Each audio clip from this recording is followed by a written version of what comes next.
A lot of cool bits on it too. Fun weekend warrior. That's pretty much the bare minimums as far as doing a standalone install. Looks like velvet. A lot of your smaller drop-in fuel pumps can be supported by the factory electrical. Is that ideal, or do we recommend that? Hardwired fuel pumps always a better solution, hands down. That's the way it should be done. Input shaft with a handful of grease and one makes power, and how they all make power.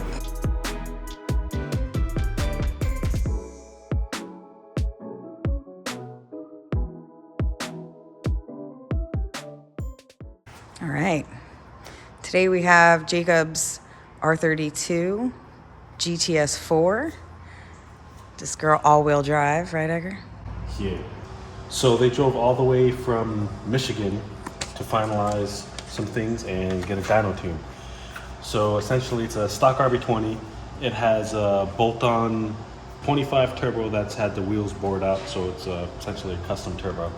Gritty front mount intercooler kit and Link Ecu. So we finished up wiring and plumbing the intake air temp and boost solenoid. Also installed the Link can lambda. That's pretty much the bare minimums as far as doing a standalone install. Some form of boost control by the ECU, wideband, that's reliable, and intake air temp as you're ditching the factory mass airflow and converting over to speed density. These ECUs have a built-in 7-bar map sensor, so all you gotta do is run a vacuum line from the intake to the ECU, and then you're good to go. We always do recommend additional sensors for monitoring, fuel pressure, oil temp, but it isn't 100% needed, especially at this level. He only wants 300 horsepower, so it's not anything crazy. The car should be able to achieve that with some moderate boost and make for a fun weekend warrior. It's really clean. I believe it's only got like 70,000 miles, 60,000 miles, somewhere around there. A lot of cool bits on it too. I know your favorite. It's got a Tomei exhaust, Tomei elbow, maybe an ISR downpipe, I don't know, or a Pexi. I don't know when they put these wheels on, but yeah, they put them on and over in Japan. It matches the car. They're 2-piece Volks, so they are rare. I don't even know when the last time they made a wheel like this is. So I mean, they're pretty rare, and so I personally like them a lot. some OGs. Some OGs, yeah. I mean, it's super clean on the inside, which I know is rare in itself. He's got a lot of old Nismo. JDM Pioneer stuff going on. This car is just super clean. Yeah, I mean, even underneath is really clean. Damn near no rust, everything is straight. Kind of reminded me of our car R32, where it's just really taken care of and not molested, unlike a lot of this stuff that's coming over from Japan. It's hard to find anything clean and imported just because all the good stuff is already gone. And of course, it's cool that he's running a Link, because that's what we would recommend. So yeah, Jacob found us on YouTube, which is cool. If you guys do enjoy our videos, we appreciate it if you could like and subscribe below.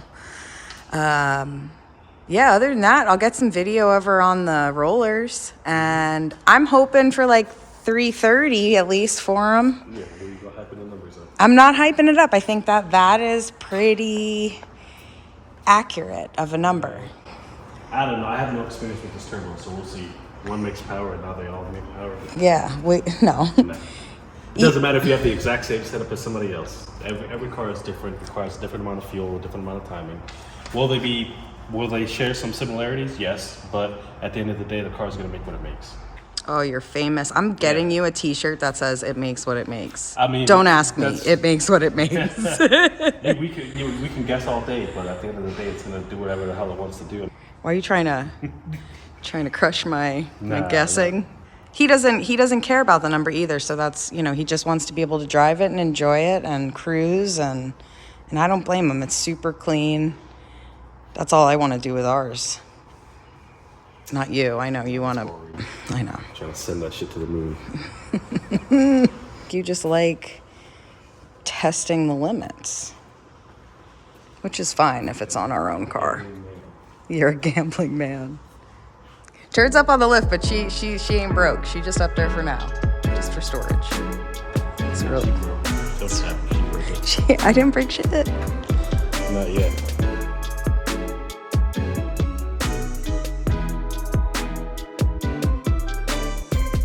Talk about his fuel system, what he currently has. These works 440cc injectors and I think 255 fuel pump, something along those lines. Yeah. You did have to shave that little, you had to clean up the ground in the trunk because you were having some. Yeah, so factory electrical can be hit or miss. How your factory electrical system is doing is to pretty much just back probe the power and ground at the connector in the trunk while the car is running and the fuel pump is running.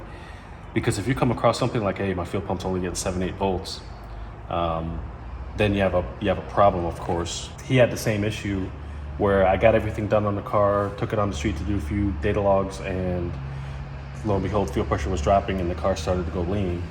Measured the voltage going into the pump in the trunk, and it was only getting like 8 volts. Not because the power supply was a problem, but the grounding was. So it's a drop-in pump, which essentially should be able to work with the factory electrical, but like I said, the factory electrical is hit or miss. Most of the times, I found issues on the ground side of things, not the power side of things. So we were able to essentially just make a clean ground for the fuel pump, and it's getting full power now. A lot of your smaller drop-in fuel pumps can be supported by the factory electrical. Is that ideal, or do we recommend that? Hardwiring the fuel pump's always a better solution, hands down. That's the way it should be done. But when you're in a pinch, or in a scenario like this, the fuel pump of your choice can be run off the stock electrical, then you can do that. Eventually, I do recommend for him to hardwire the fuel pump to its own independent relay with larger wiring that can take the current draw of the pump a lot better than the factory electrical. That's good advice. Anything you want to say to your fans? It makes what it makes.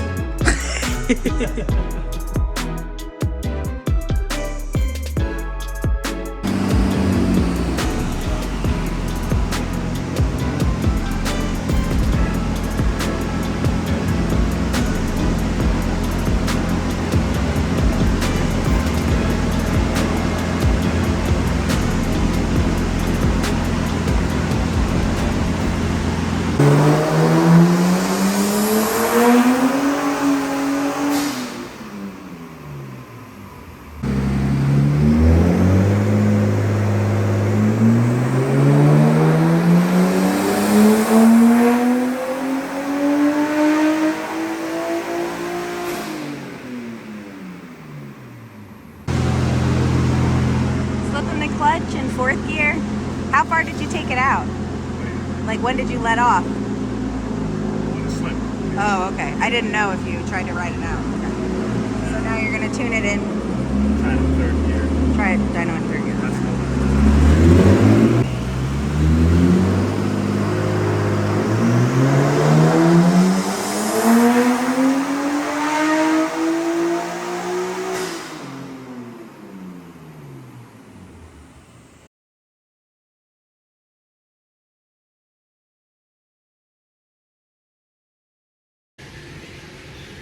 So we are here now.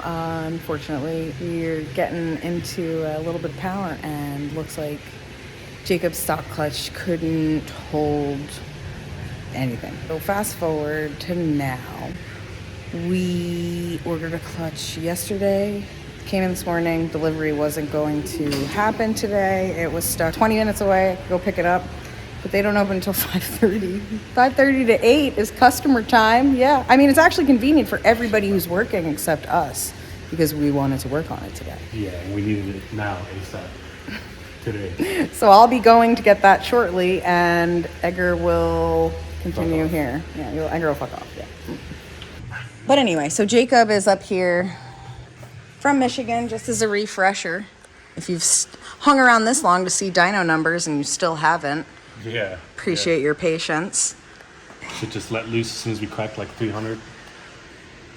Yeah, it does happen, right? It It's happens. a stock clutch, like OG Nissan stock, Yeah. You see, it's kind of just got like weird piles of clutch material in all the corners, and I cleaned off the block already, but yeah, both corners of the block were just pile of shavings and stuff. So I mean, Oh, I think there's some on the floor still. There we go. Yeah, that's clutch. That's what's left of the clutch. Yeah, I mean, the bell housing was all black on the inside. Oh yeah, let's see. Can you grab a light? Yeah. Thanks. Because it's dark in here. Oh, here we go, actually. Yeah, it is very sooty. Wow. Ooh, that's like... Wow. Looks like velvet. It's clutch material, so we're going to clean that out. No, all that shit's getting put right back in. It looks like somebody, I don't know, it looks like somebody changed the clutch at some point. To another With an stock. OEM clutch, because I mean, I doubt Nissan greased the fucking input shaft bearing so much, but I mean, Maybe it's just grease and then all that clutch material. I mean, this stuff's lubed to hell up. Like somebody pulled it off before and just Yeah, I kind of noticed took that. the input shaft with a handful of grease and. So yeah, I'm gonna go get the clutch soon. Within the next hour and a half when they open. It leaks a little bit. Oh yeah, We'll get that changed out. we cleaned it up a bit. Yeah, all the clutch material, you can tell because all the clutch material around it was like oily. Look at And when you wipe it, instead of it being dust, it's kind of like a oily shit.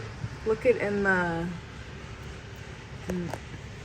Look at all the material in Yep. here. You know, it all get cleared out. Yeah, it's just. Race car shit. This is pretty common for any time we start giving these 90s cars power. You start breaking stuff, or just, yeah, Your stuff starts breaking. pretty much.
All right, so tell me what's going on. I just think it's got a little bit of crap feel on the tank from the car sitting for a while. I can kind of tell because I'm picking up a little bit of knock in areas where, well, at values that should be okay. So we'll back it off so it's happy, and then, you know, at least the car is safe. But it won't be. It'll probably be in the 325, well, 328. Yeah, that's where it's gonna be around. So about 3:30. Yeah. Roughly, Yeah. Okay. Well, So, it's pretty stock. So I'll do another one last hit to verify these changes to make sure it's all good, and that's what it's gonna be at. yeah, and I guess the gas has been in the car for how long? Quite some time. Like, How much fuel do you have? I got a full tank, but I guess the car sat for a little while, and then they've also like taken, I think, added fuel grid at some point and filled it up with fresh gas. I don't know. I feel like it's got a mixture of some crap gas and good gas in the tank, which ultimately just makes for crap gas. Okay. Well, thank you. So,